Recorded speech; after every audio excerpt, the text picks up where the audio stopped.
Okay.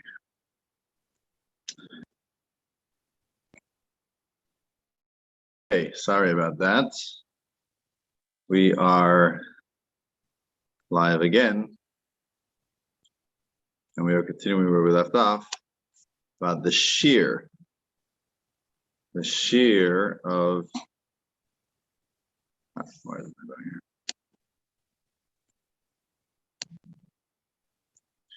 The shear of how much a person. What's the time frame for drinking?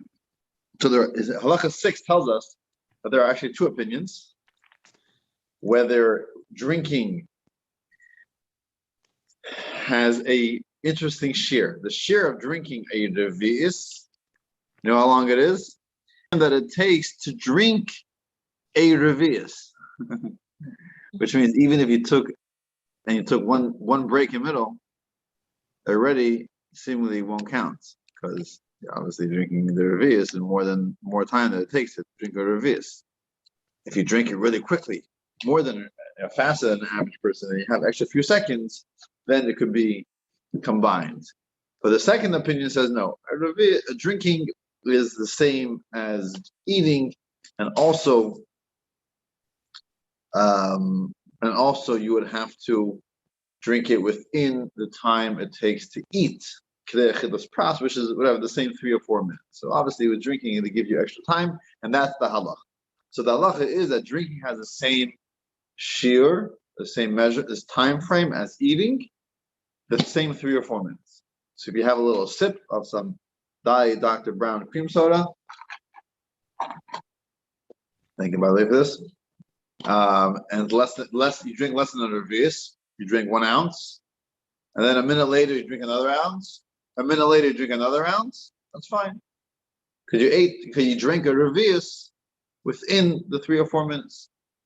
If you're really sipping, like the case of Avram, that you're driving and you're sipping. Mm-hmm. You're sipping a half an ounce. And then a minute or two later, another half an ounce, another half an ounce. But you don't have, with all your sips that went on for an hour, but you don't have any 3-4 minutes within that hour that you drank an actual revi'is within that time frame.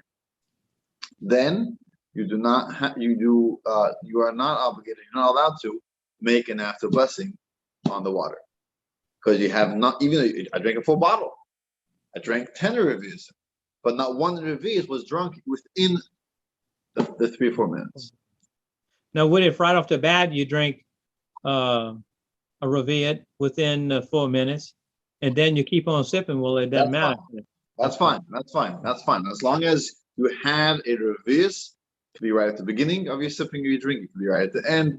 Some say they like to do it at the beginning, but I don't think there's a difference.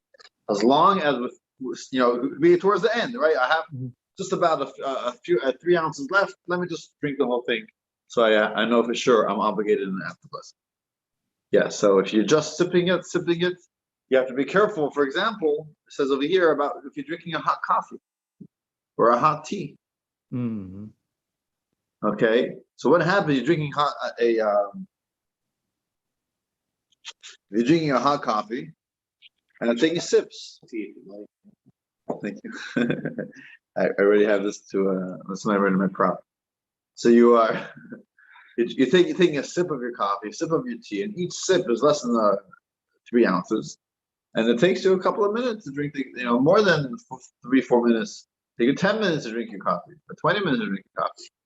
You have to be careful. You have to look at it. If it took you more than 3-4 minutes to drink a revi'is, you do not make an after blessing. Let's read this is toward the end of Halacha 6. Accordingly, a person should recite a blessing after drinking. Hot coffee or tea, even though he drinks it slowly, provided he does not take longer than the time it takes to eat half a loaf of bread, to drink a revi'is of it. So Gedei Pras is that share of a few minutes. So if you're drinking a hot coffee or tea, you only make the after blessing if you drank a revi'is within that time. Okay.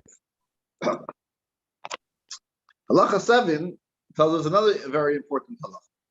So we're talking about eating one food or one drink within this time frame. But what if I'm eating a few things? I'm eating a half a kazayas of this pretzel.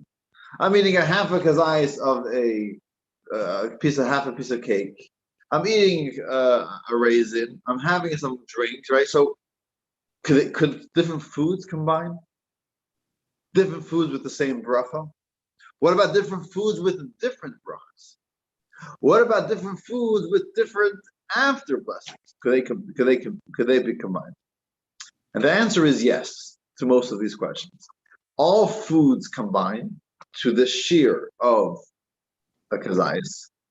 So I had a kazayas of a half a kazayas of an apple, and a half a kazayas of a raisin, and a half a kazayas of another fruit. It all combines. And in fact, even if not only fruit, I had a half a kazayas of a cake, and a half a kazayas of a fruit.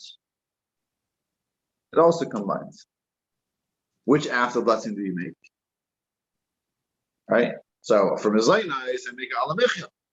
For a for my apple, I make a better nefashis.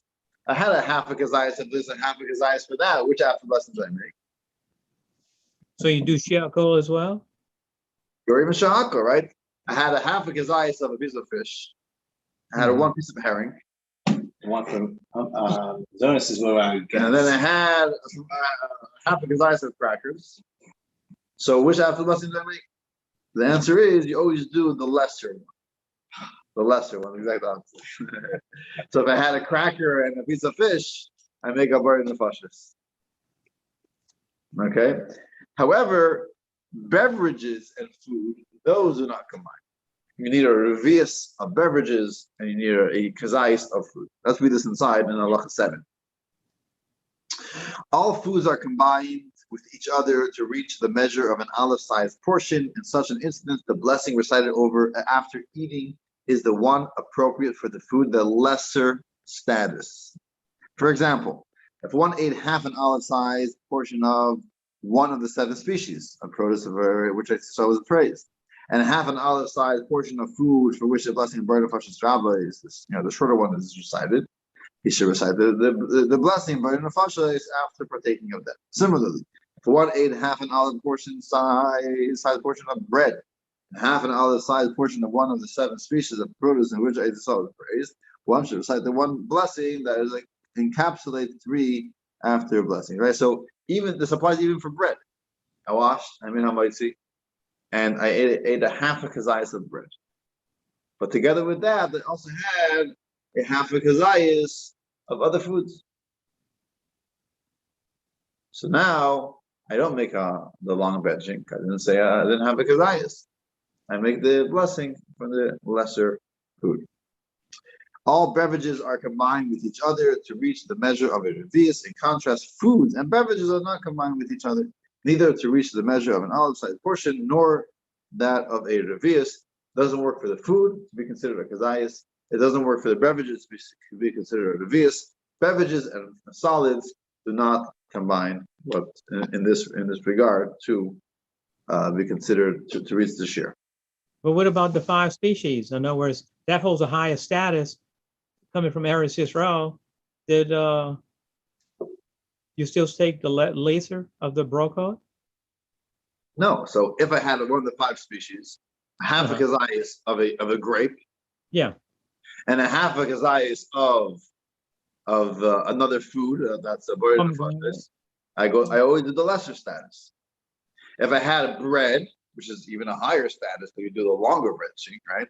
And then I had one of the 5 species, each one a half a kazayas. I make the blessing of for the 5 species. I always take the shorter blessing of the 2, unless I have a kazayas of each. Then obviously you make them both blessings. Again, I think most generally, because kazayas isn't that large of a measurement, we usually eat the kazayas shear. But once in a while, you're having a little nibble, you're munching on something, a small snack. And you keep that in mind, right? A Shabbos Kiddush, in shul that there's no lunch, there's just a little some snacks and refreshments. So you heard a gafen and you just did a little nibble, you had a little cracker, you had a little something, right? Make sure you have, and then you're speaking and you're talking and you're not really eating that much. You're just taking some, some little bites here and there. So you keep in mind that first of all, you have to have the shear within the time frame, and you have to make sure that if you are taking a few different foods and each one is less than a kazayas, so which after blessing do you make? Only the lesser one. So if I have a little cracker, but I'm not eating a lot of cracker, I'm mainly eating whatever, something which is shahako. I'm having a salad, which is adama, to make a burden of nefashos afterwards. That's the after blessing. So what if you're gonna eat a few eggs? You're gonna eat some eggs, and you say, "Well, I'm doing shiako," and after you start eating, you say, "You know what? I think I want some challah." So then you gotta still go ahead and do hamosi. So you do hamosi, and then when you bench, you have to do hamosi as well, right? The bench, Of course, if you ate challah, yeah. right. So in other words, even after you started eating, and you decided, oh, I'm gonna eat some challah. So then you got to go ahead and wash and do the. Oh. Yeah. Wasn't there a situation we had talked about where even after you said hamotzi, and then you remember you're in the middle of the meal, remember that you would just say it after bracha for like shahafo or something like that. But you could say it in the middle of. That's if you had a mind to stop. You wanted to end the meal, and then you change your mind. So I actually want to continue the meal. Then we said that you have to make another blessing. Okay. I thought there was a situation where if there was like an earlier bracha after bracha that you should have made and you remembered even while you're in the middle of the motzi meal,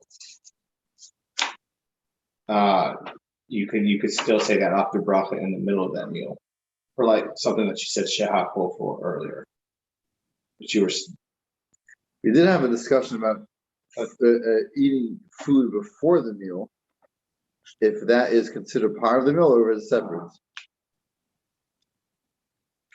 I know we talked about a few weeks ago. Right? Doesn't that kind of cover your question? Like you had started with a shehakol item, but then a little bit later you went on to hamotzi, right?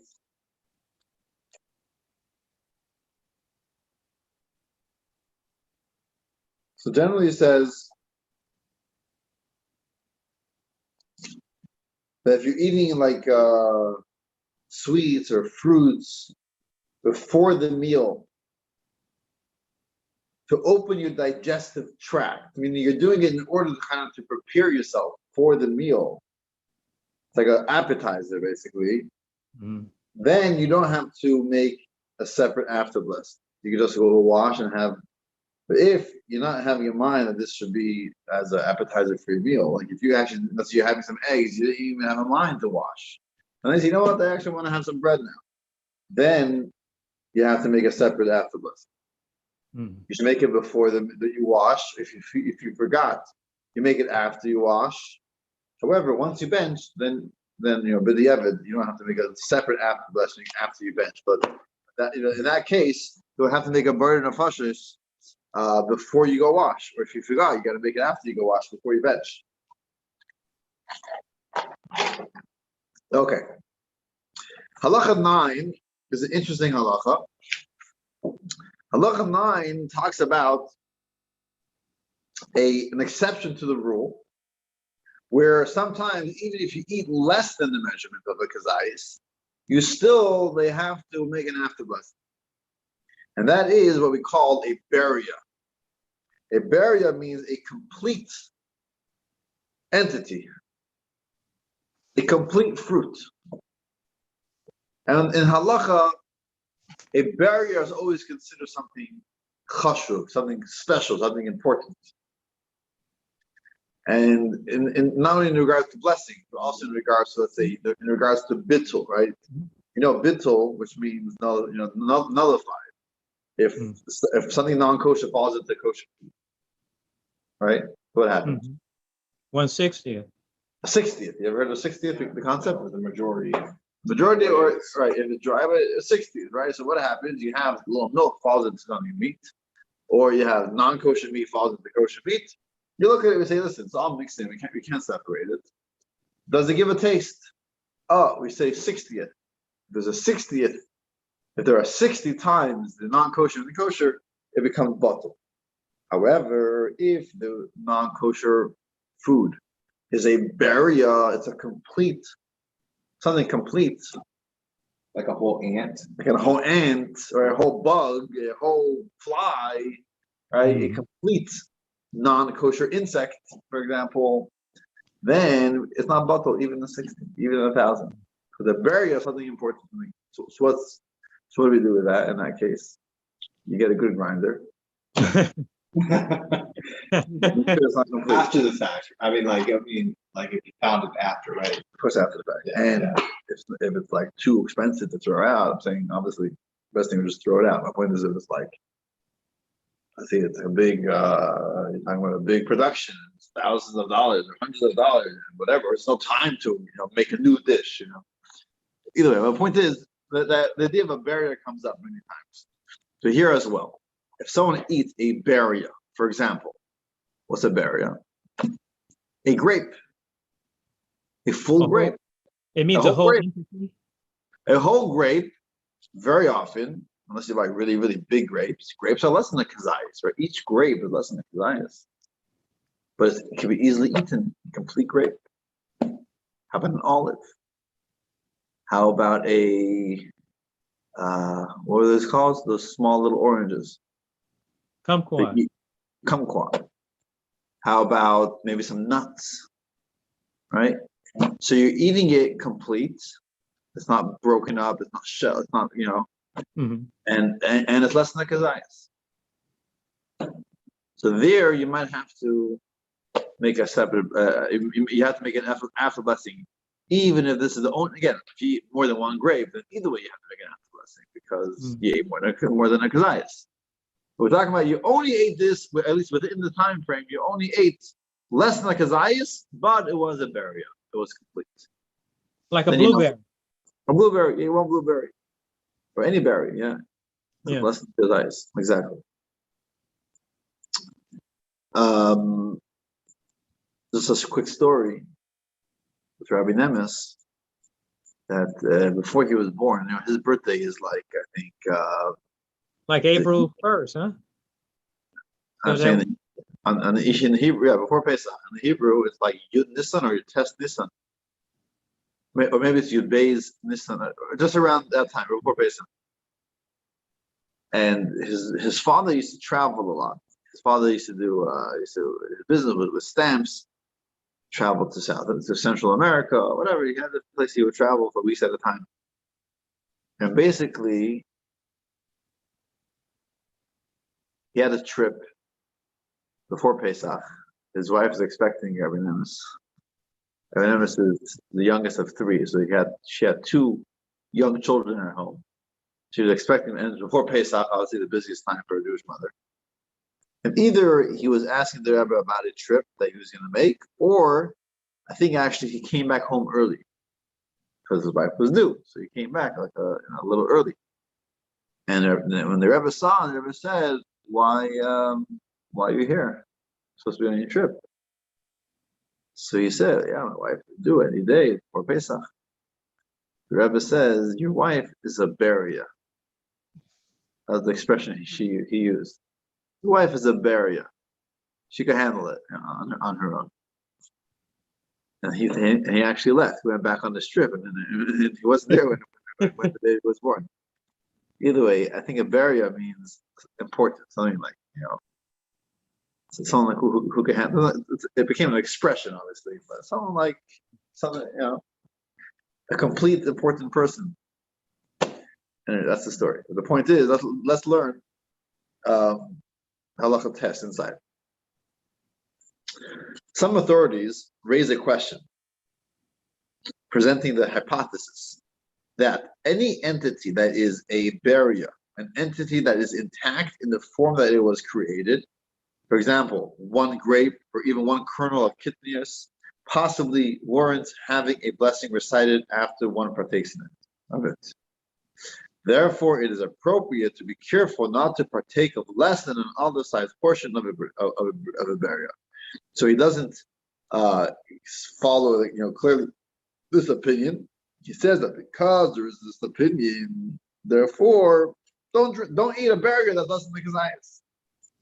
Either don't eat it complete, cut it first, or eat more than a kazayas. Because if you eat a burger less than a kazayas, you're into a dispute whether you are obligated to make an after blessing or not. Now he qualifies. What exactly is a burial? Produce is considered a burial only if it is eaten in its natural state, in its entirety. If by contrast one discarded in the pit of a fruit whose pits are ordinarily eaten, or if a small part of the body of the fruit is missing and thus he did not eat it in its entirety, he has not eaten a complete burial. So basically, so like this, it has to be that you ate the entire fruit. So, if, for example, a fruit that generally you eat at pit, and the pit was not eaten, right? So it doesn't count. And we see later that even if the pit is also not eaten, but for example, an olive, right? You don't eat olive pits, but if it is served to you without the pit, it's not served to you as it is in its natural state. So an olive that is pitted, when you buy it, when it's served to you, it's not considered a burial. If it's served to you with its pit, and you are the one who removes the pit, then it is considered a burial. Okay. We're going to skip to Halacha 11. Halacha 11 is, what does it mean to partake in food? What if I taste food and I spit it out? Do I need to make a blessing? Halacha 11. Satisfaction refers to the satisfaction of one's gut and not the satisfaction of a palate alone. For example, one tastes a cooked dish to see whether it requires salt and spices, or whether it is palatable, and then spits out the food he tasted. He need not recite a blessing, even though he derives satisfaction from tasting, even if he tastes a considerable amount, up to, but not included, a revis. Even if he's tasting almost a mouthful or cheekful, but if you're not swallowing, just tasting it, for whatever reason you're doing this, you do not have to make a blessing. You only make a blessing if your gut, if your stomach, if you're actually swallowing the food, that is when you make a blessing. Yeah, this is the blessing before we eat. Right. So when you're tasting food, you taste such a small amount where it almost gets lost in your mouth that you don't even make a swallow. Well, Would that be? I think you still have to make a blessing. It's not about if you're actually swallowing, meaning you're consuming it. It's being consumed. When you're tasting, I guess some of it is being consumed, I guess, but like you're really spitting it out. Then you would not make a blessing. Like what time is it? 5 till. I want to do chapter 9 as well.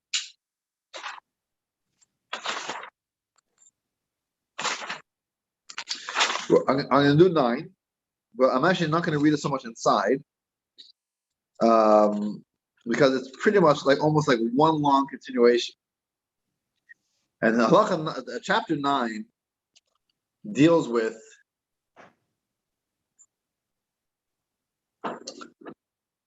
what happens if I leave, if I change, if I move to a different room while I'm eating. So I'm sitting over here in this table, and I started my meal. I made a bracha, and I'm drinking my cream soda. And then I went to that room, and I continued drinking. Or then I came back, or I went outside, went to someone else's house. Right? These are the halachas that it deals with in chapter 9, and it's one long continuation. You can't really get a clear picture until you almost read the whole thing, because each halacha qualifies the previous halacha. That's what the Alter Rebbe writes sometimes. It's kind of a little of a hard style to understand. So I'll tell you a halacha, then I'll qualify it. This only applies in this situation, but that situation does not apply. Next halacha, but this only applies in this situation, but that situation. So you got to read everything to kind of get a picture. Okay, so let's break it all down, right? So, in other words, it's as follows. If you're eating or drinking, sorry, not drinking, if you're eating hamoitzi, like a meal, or mezainis, or any other food that you need to make an alam michya, like a longer blessing. So, for example, the shivas haminin, the 5 species, right? So, I'm having dates, I'm having figs, or grapes, or pomegranate, right?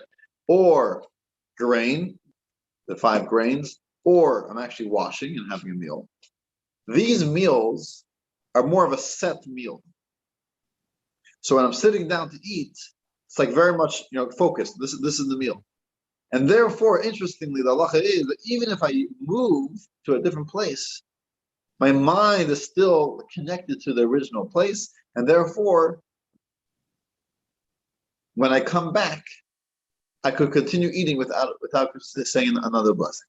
It's like continuation of the meal.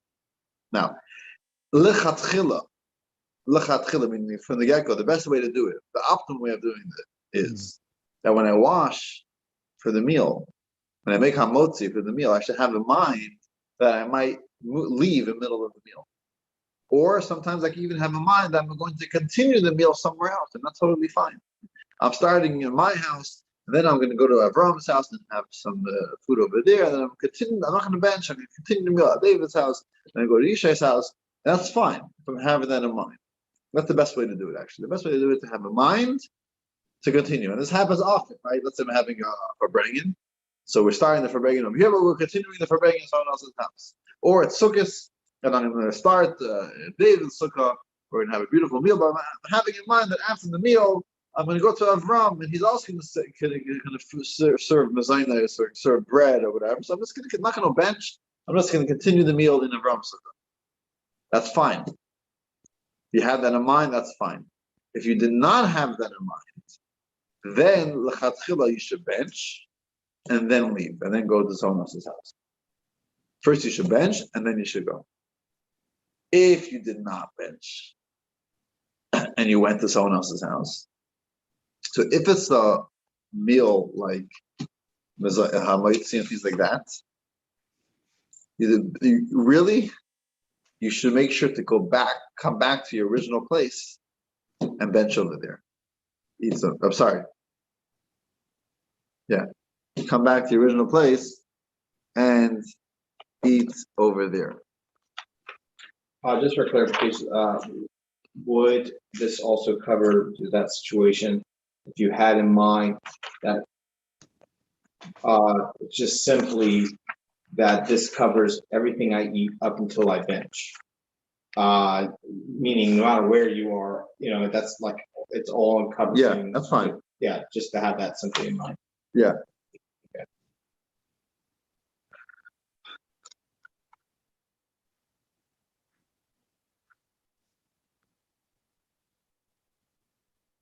Is there ever concern for Morris iron in that situation? No, because it's common to have this in mind.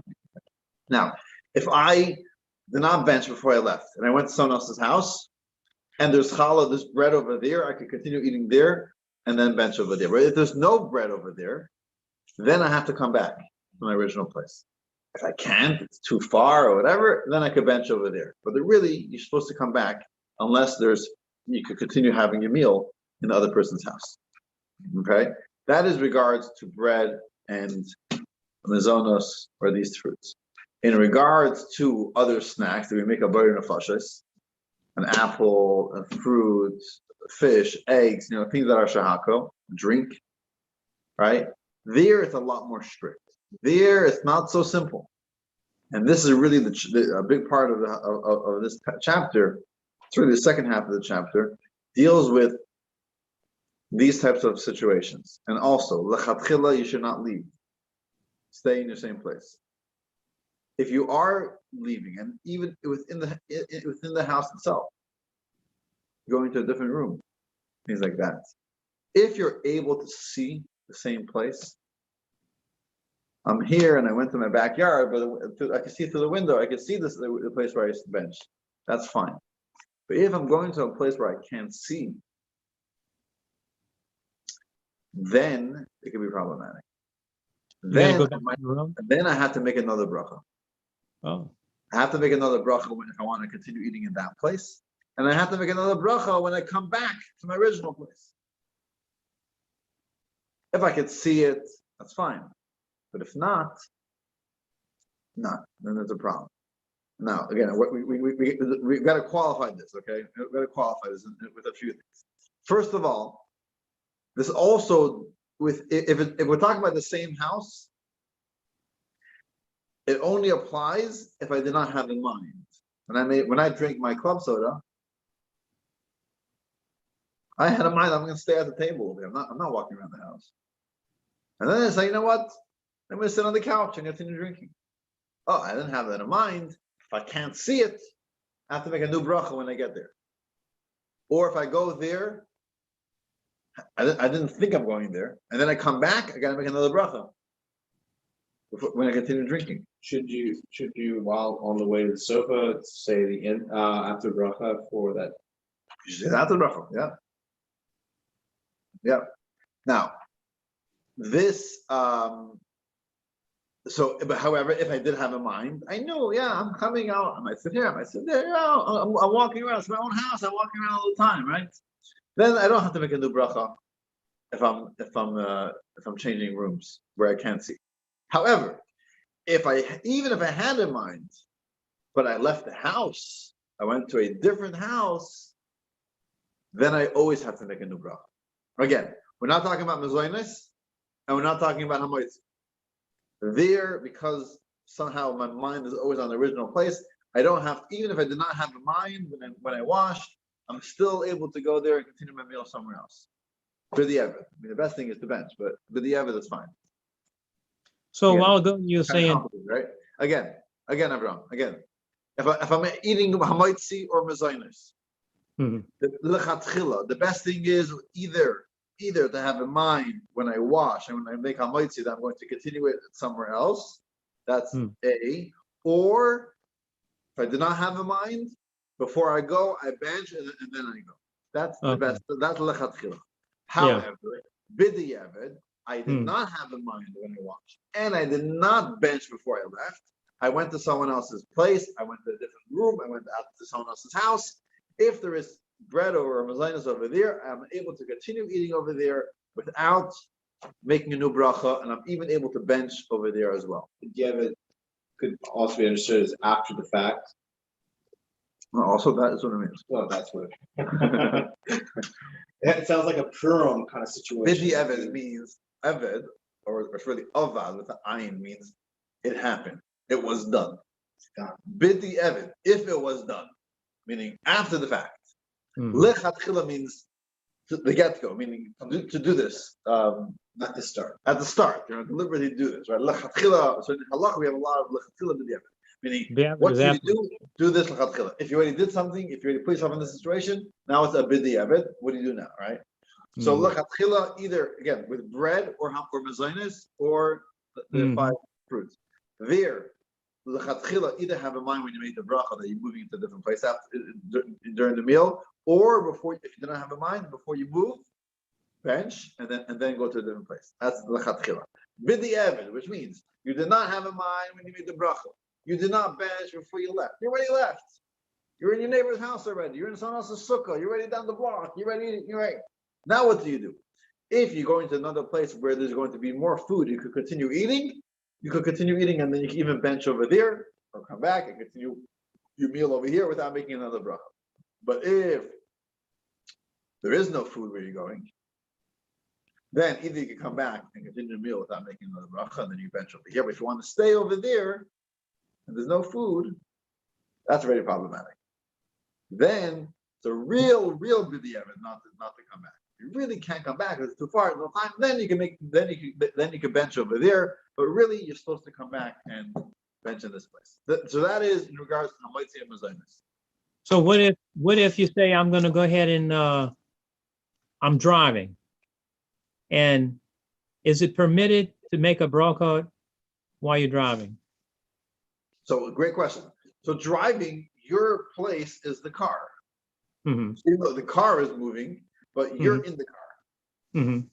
you're in the car. So as long as you're in the car, you can be there you could be driving through many cities, but you're in the same place, right? It's the same seat that you're in that you made the bracha in, right? It's just like you're in a plane. Like a plane, right? Same Yeah. thing. Now, obviously, if you're in the car, you're making stops, Mhm. right?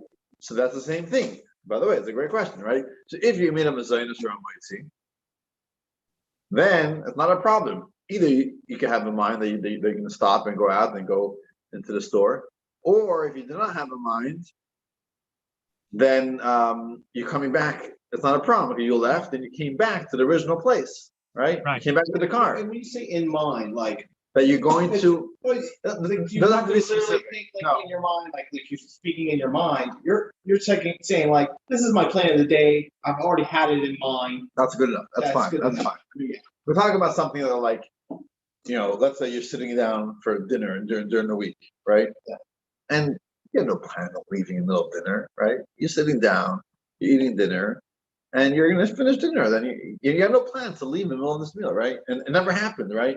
And then suddenly you get a phone call. Someone says, "Hey, come over." So you know what? Let me just run over for a couple of minutes. You didn't happen to mind, right? It never happens. You weren't like, "Hey." Very often this happens. No, you didn't have that in mind, right? Then either make your bench before you leave, or if you go there and you're eating mazonos, you got to continue eating mazonos over there, or don't eat over there and then come back and then you continue your meal. But in mind would be your wife before you set them up said, look, we're going to go over to the next door neighbors later. And then when you said hamotzi, you didn't have to make a formal. Right. Okay, as I'm saying hamotzi, I'm thinking formally.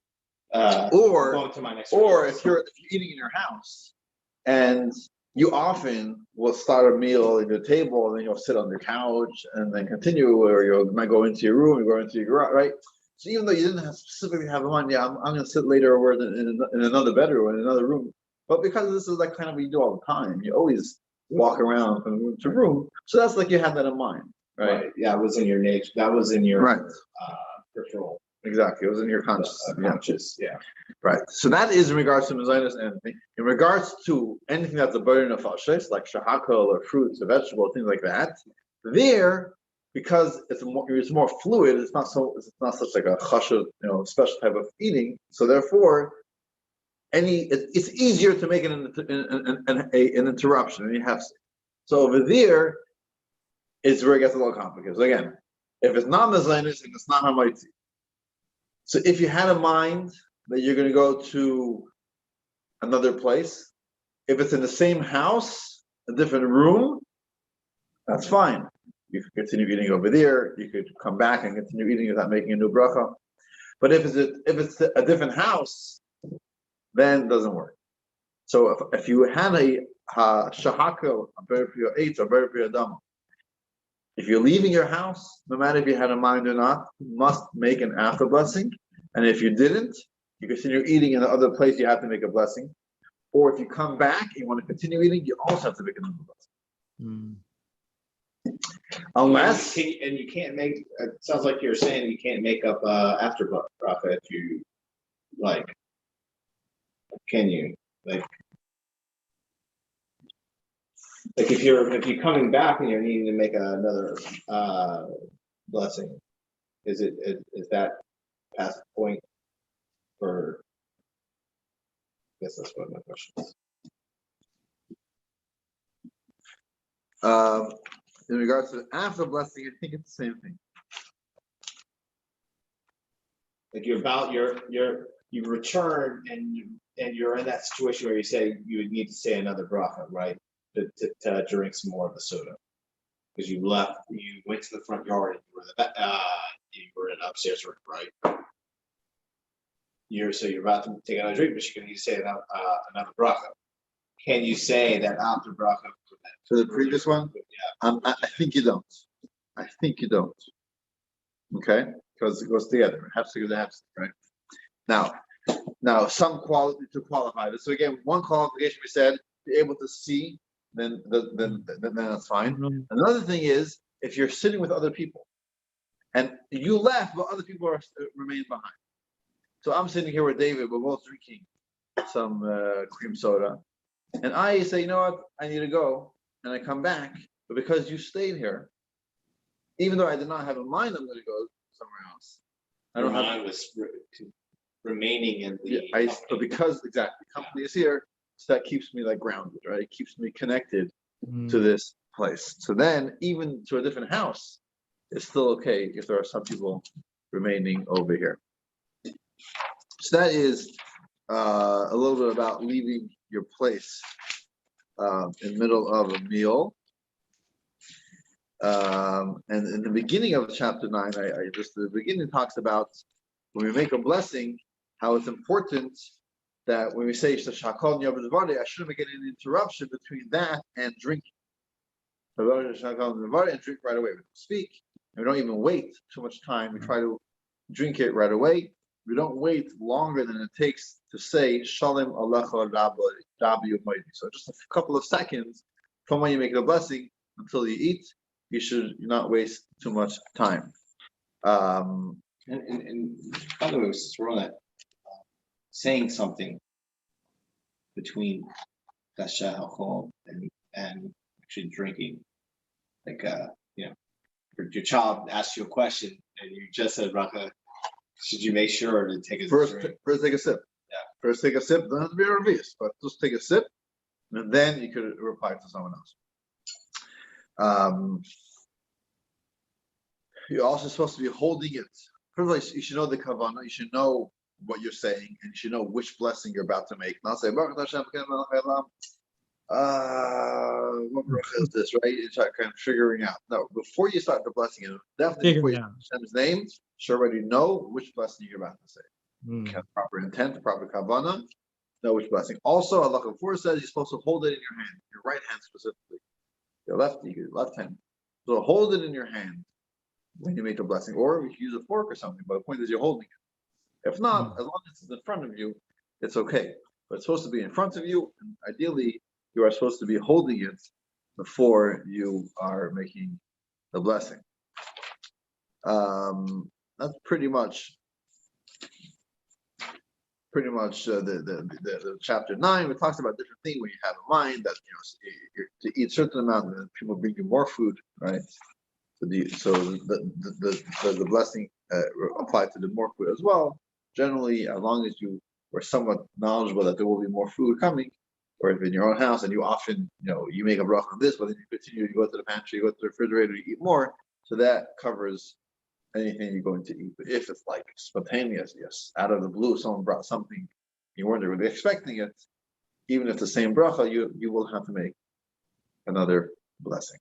If you're eating in someone else's house, then you're kind of relying on the host. So whatever they bring to the table, even if you weren't expecting it, it's like, hey, here's a plate of fish. I wasn't expecting to eat fish, but because I'm in your house, so it's like, my mind is like relying on you. So therefore, any blessing that I make, it kind of covers anything that's going to be brought to the table. It's under that umbrella. Under that blessing. Yeah.